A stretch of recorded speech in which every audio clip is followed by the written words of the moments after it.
হরিপুর গ্রামে হরি নামে এক গরিব কৃষক ছিল। হরি তার বউ নিপা ও মেয়ে ইভাকে নিয়ে বাস করত। হরি খুব গরিব কৃষক।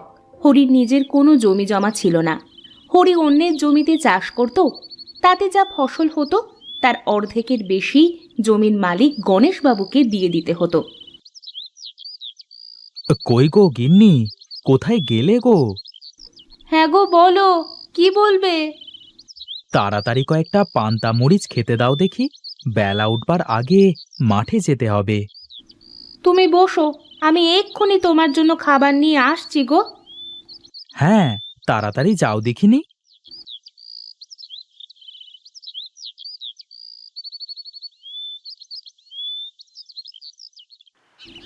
এই নাও, খেয়ে নাও।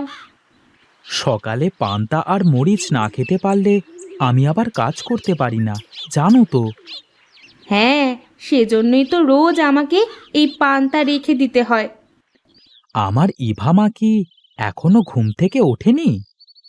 না গো, এখন ঘুম হচ্ছে।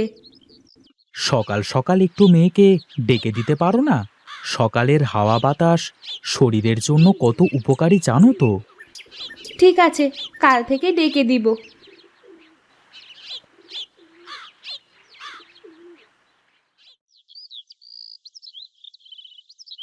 এখন আমি চললাম গিন্নি। ঠিক আছে, যাও। দুপুরের কাঠফাটা রোদের মধ্যে না পুড়ে বাড়ি চলে এসো। হ্যাঁ হ্যাঁ, সেই জন্যই তো এত সকাল সকাল যাচ্ছি। তুমি দুপুরে লাউ চিংড়ি রান্না করে রেখো কেমন? ঠিক আছে গো। হরি মাঠের দিকে রওনা দিতে থাকে। মাঠের রাস্তা দিয়ে সকালে স্নিগ্ধ বাতাস খেতে খেতে হরি চলতে থাকে। চলতে চলতে হরিকে পেছন থেকে কে যেন ডাক দেয়। হরি পিছনে ফিরে তাকিয়ে দেখে কাশিম ডাকছে। হরি ভাই, ও হরি ভাই, হ্যাঁ সেই কয়টা ডাক দিয়ে ফেললুম তোমাকে। এই কোথাও খেয়াল নাই মনে হচ্ছে। না রে কাশেম, একটু তাড়া করেই যাচ্ছিলাম। ঠান্ডা হাওয়ায় মনটা জুড়িয়ে যাচ্ছে। হ্যাঁ, গায়ে বাতাস লাগিয়ে ফুরফুরে মন নিয়ে সকাল সকাল কাজ করবার মজাই আলাদা। ঠিক বলেছিস কাশেম। তাছাড়া দুপুরবেলায় যে রোদ পড়া শুরু করেছে, তাতে তো কাজ করবার মতো অবস্থা থাকে না। ঠিকই বলেছ ভাই, রোদের তাপ দিন দিন বেড়েই চলেছে। আর সামনে চৈত্র মাস আসতেছে তো। পানির অভাবে ধানের জমি ফেটে গেছে। বৃষ্টি না হলে তো ফসল ঘরে তোলাই যাবে না বোধহয়। কি আর করবার আছে বলো ভাই, সবই ওপরওয়ালার ইচ্ছা। কথা বলতে বলতে হরি আর কাশেম মাঠে চলে আসে এবং কাজ করতে শুরু করে।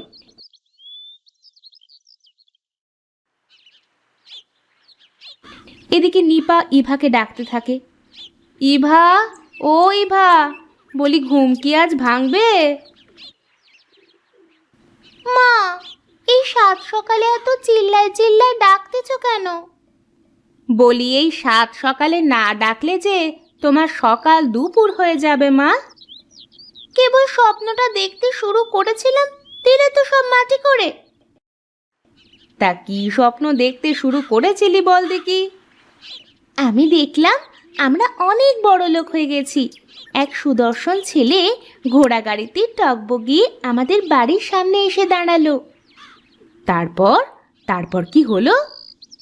ছেলেটি তার হাতে করে লাল একটা ছোট বাক্স নিয়ে আমার দিকে এগিয়ে আসতেছে। তারপর তারপর কি হলো বল? বাক্সে কি ছিল? বাক্সটা আমার হাতে দেবার আগেই তো তুমি ডেকে ঘুমটা ভাঙিয়ে দিলে। ঠিক আছে, কালকে আবার বাকিটা দেখিস। তাই আবার কখনো হয় নাকি? কি বলছিলে বলো? চাষি বাড়ির মেয়ে, একটু সকাল সকাল ঘুম থেকে উঠতে হয়। বাড়িতে কত কাজ পড়ে থাকে। আমি অত কাজ টাজ করতে পারবো না। কাজ করতে না পারলে যে শ্বশুর বাড়ি গেলে দুদিনের বেশি থাকতে পারবি না মা। সে যখন শ্বশুর বাড়ি হয় তখন দেখা যাবে। এখন তোমার কি কাজ করে দিতে হবে বলো? তাড়াতাড়ি উঠোনটা ঝাড় দিয়ে দে দেখি।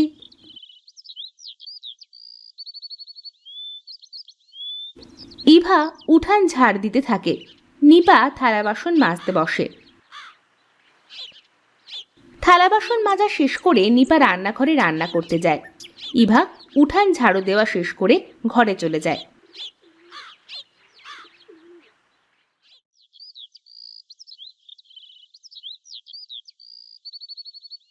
ঘর থেকে ইভা তার বই নিয়ে বারান্দায় এসে বসে বসে পড়তে থাকে। ইভা, এদিকে আয় তো দেখি।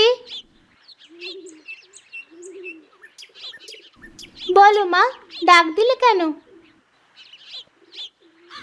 এই নে, লাউ চিংড়ি করেছি গরম গরম, খেয়ে নে দেখি। দাও, আমি বারান্দায় বসে খাই।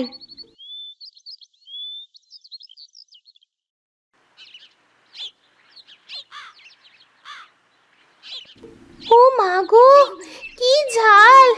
মা, ও মা, এক গ্লাস পানি দাও তো।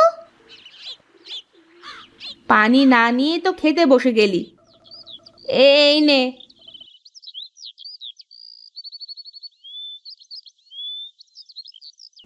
লাউ চিংড়িতে কেউ এত ঝাল দেয়?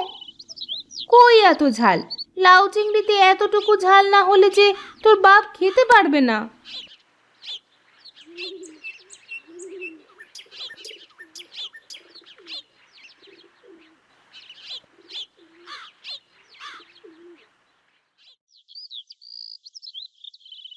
হরি মাঠ থেকে ক্লান্ত শরীর নিয়ে বাড়ি ফেরে। কই গো গিন্নি, এক গ্লাস ঠান্ডা পানি দাও দেখি। নিপা এক হাতে পানি আর এক হাতে পাখা নিয়ে আসে। এই নাও, পানিটা খেয়ে শরীরটা একটু জুড়ায় নাও।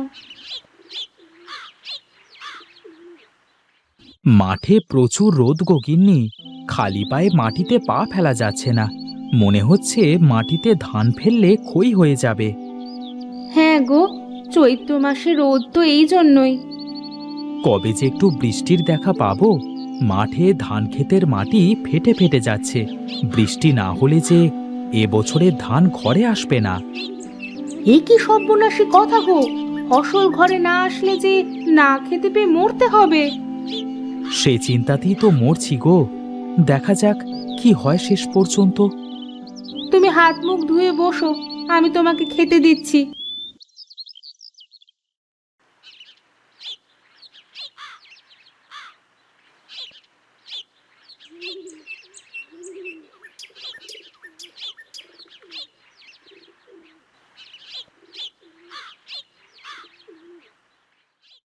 বাহ, লাউ চিংড়ির তো খুব স্বাদ হয়েছে। আমার ইভামা কোথায়? ঘরের মধ্যেই তো ছিল। ইভা, ও ইভা। হ্যাঁ মা, বলো। আয় মা আয়, এখানে আয়, বস এখানে।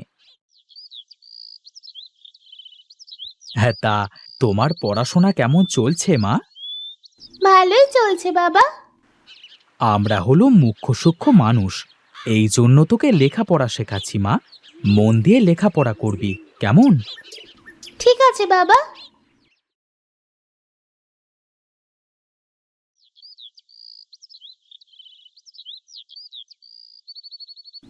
হরি খাওয়া শেষ করে ঘরে বিশ্রাম নিতে চলে যায়। ইভা খেলা করতে বাইরে চলে যায়।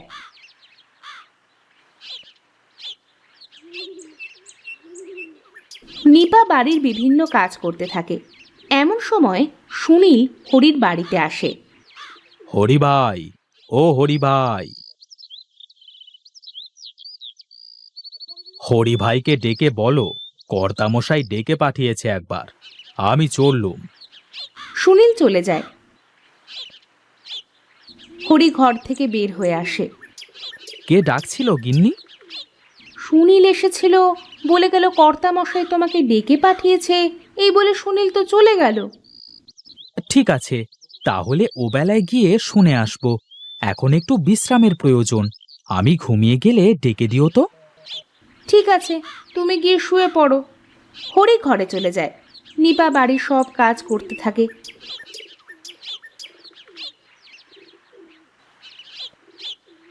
কিছুক্ষণ পর নিপা হরিকে ডাকতে থাকে। কই গো, শুনছো? বেলা পড়ে গেছে, উঠে পড়ো উঠে পড়ো। কর্তামশাইয়ের সাথে দেখা করতে যাবে না? বেলা পড়ে গেছে দেখছি। বলি সেজন্যই তো ডেকে দিলুম। ঠিক আছে, আমি তাহলে কর্তামশাইয়ের সাথে দেখা করেই আসি। হরি কর্তামশাইয়ের সাথে দেখা করতে চলে যায়।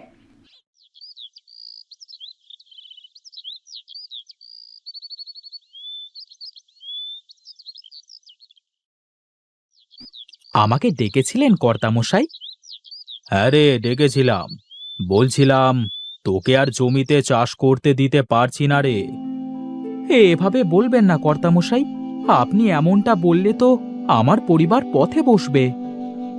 আমি তো নিরুপায় হরি, আমার ছোট ভাই নাকি নিজেই চাষ করবে, তাই এখানে আর আমার কিছুই বলবার নেই। আর শোন, যাওয়ার সময় ওখান থেকে বড় দেখে একটা তরমুজ নিয়ে যাস, কেমন?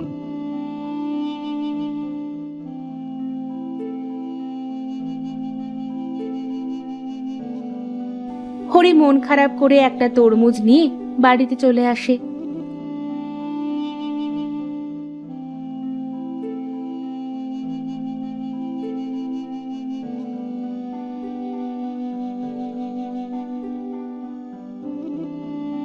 কি হয়েছে মা, তোমরা এভাবে মন খারাপ করে আছো কেন? কিছু না মা। তরমুজটা কেটে মেয়েটাকে খেতে দাও।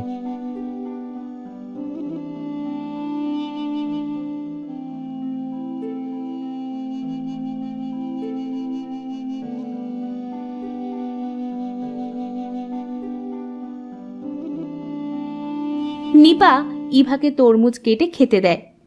ইভা তরমুজ খায় আর বলে, মা, আমরা এই তরমুজের বিচিগুলো উঠানে লাগাতে পারি। ইভার কথা শুনে হরির মাথায় বুদ্ধি আসলো।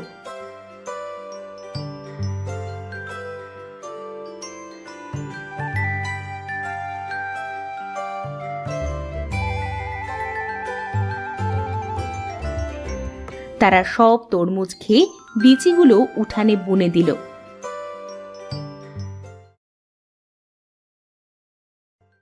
কিছুদিনের মধ্যে তরমুজ ধরে গেল, পুরা উঠান তরমুজে ভরে গেল।